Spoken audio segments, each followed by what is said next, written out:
అందరికీ నమస్కారం. ఈరోజు నేను శనగలతో గ్రేవీ కర్రీ చేయబోతున్నాను. అందుకు కుక్కర్ తీసుకొని అందులో రాత్రంతా నానబెట్టిన శనగల్ని వేసుకొని అందులో తగినంత నీరు, ఉప్పు, పసుపు వేసుకొని మూత పెట్టుకోవాలి. దీన్ని ఇప్పుడు స్టవ్ వెలిగించి పొయ్యి మీద పెట్టుకొని సులువుగా ఉంటుంది. తర్వాత గ్రేవీ కర్రీ కోసం 2 టమాటాలు, 2 ఉల్లిపాయలు, 2 పచ్చిమిర్చి తీసుకొని వాటిని కట్ చేసుకోవాలి సన్నగా. కూరలో కోసినట్టు ఇలా కొయ్యడం వల్ల ఏంటంటే సులువుగా ఉడుకుతుంది.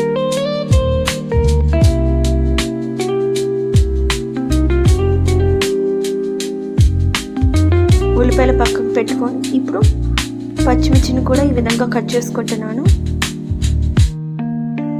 తర్వాత టమాటాలు కూడా చిన్న చిన్న ముక్కలుగా కట్ చేసుకోవాలి.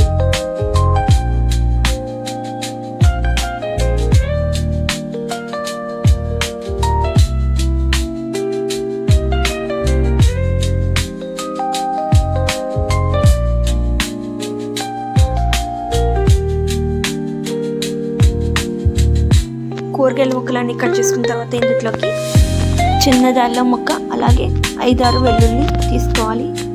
ఇప్పుడు స్టవ్ వెలిగించి బాండి పెట్టుకొని ఇందులోకి 2 స్పూన్లు నూనె వేసుకోవాలి. నూనె వేడెక్కిన తర్వాత కట్ చేసుకున్న ఉల్లిపాయ ముక్కలు, అలాగే పచ్చిమిర్చి ముక్కలు వేసుకొని కలుపుకోవాలి. ఇవి వేగిన తర్వాత మూత పెట్టుకొని మగ్గనివ్వాలి. ఇవి మగ్గిన తర్వాత ఇందులోకి ఎంతగా కట్ చేసుకున్న టమాటా ముక్కలు వేసుకొని ఇవి కూడా కలుపుకోవాలి. ఇవి కూడా కొద్దిగా మగ్గే వరకు మూత పెట్టుకోవాలి. ఆలోగా మనం ఎందకు కలుపుకున్న గోధుమపిండి మిశ్రమాన్ని ఇప్పుడు చపాతీలు చేసుకోనికి రెడీ చేసుకున్నాము.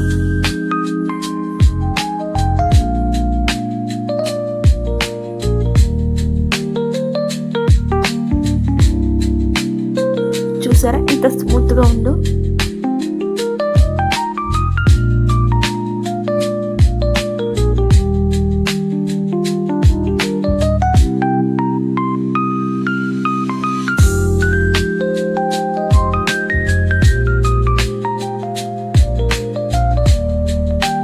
కొద్దిగా గోధుమ పిండి ఈ విధంగా చల్లుకోవాలి. అప్పుడే ఇవి మొత్తం కలిసిపోకుండా ఉంటాయి అన్నమాట. చూసారా ఈ ముక్కలన్నీ మగ్గిపోయాయి. ఇప్పుడు తీసి పక్కన పెట్టుకొని చల్లార్చుకోవాలి. ఆలోగా చపాతీలు కాచుకోవడం కోసం పెన్నాన్ని వేడి చేసుకున్నాము. ఇప్పుడు చపాతీలు చేసేసుకుందాము.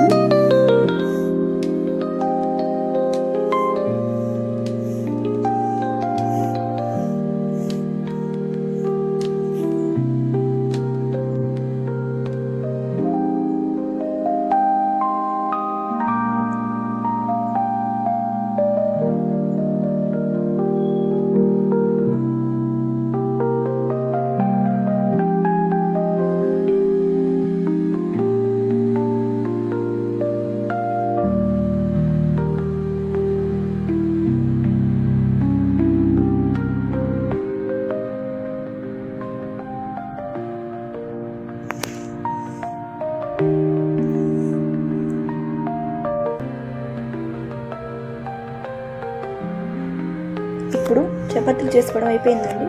ఇప్పుడు కాల్చుకున్నాము. కాల్చే విధానంలోనే టేస్ట్ అనేది మంచిగా వస్తుంది. కొంచెంసేపు అలా కాలనిచ్చి తర్వాత తీసేసుకోవాలి పక్కకి.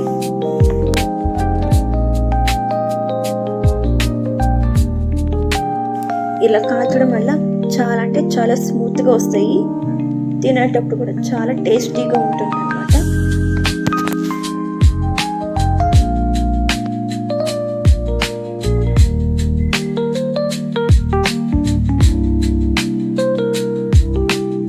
అన్నీ ఈ విధంగానే కాల్చుకోవాలి.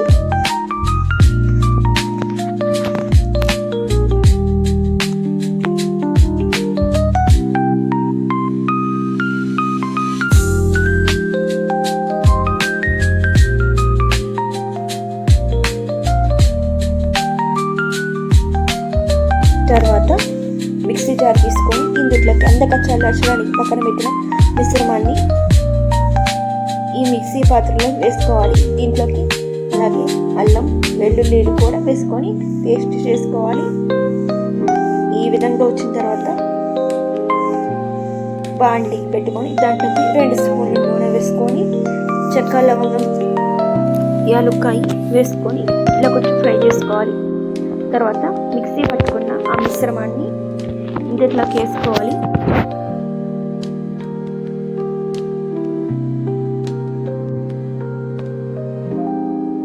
కొంచెంసేపు కలుపుకోవాలి. ఇలా కలుపుకున్న తర్వాత ఇందులోకి గ్రేవీకి సరిపడా నీళ్లు పోసుకోవాలి. ఇలా పోసుకొని కలుపుకోవాలి.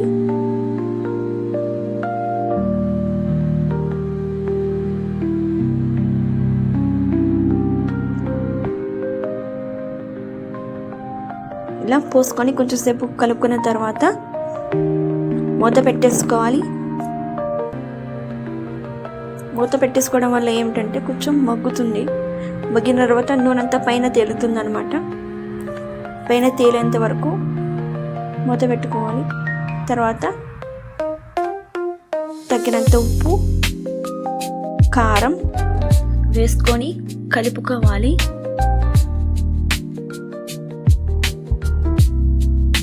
కలుపుకున్న తర్వాత ఇందులోకి ధనియాల పొడి కూడా వేసుకొని కలుపుకోవాలి. కలుపుకున్న తర్వాత ఇందులోకి ముందుగా ఉడకబెట్టుకున్న శనగలు వేసుకోవాలి.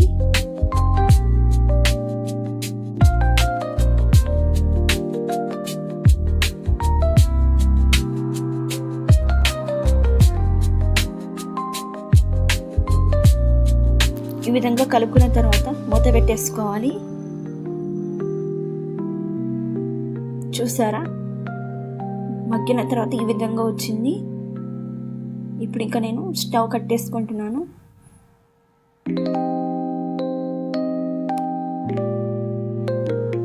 చూస్తుంటే నోరూరుతుంది. టేస్టీ. Thanks for watching.